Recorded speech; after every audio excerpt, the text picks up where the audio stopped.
Yogesh Patel, Dudhsagar dairy vice chairman.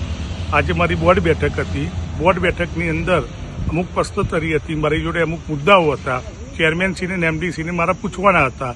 એટલે મેં પૂછતો હતો. એ મુદ્દો ખોટો હતો એમનો અને મારો મુદ્દો સાચો હતો. 1790 કરોડ રૂપિયા દેવું અત્યારે ઓલરેડી બેંકોનું છે જ. એમને સાગર પત્રિકાની અંદર ખોટું લખેલું હતું.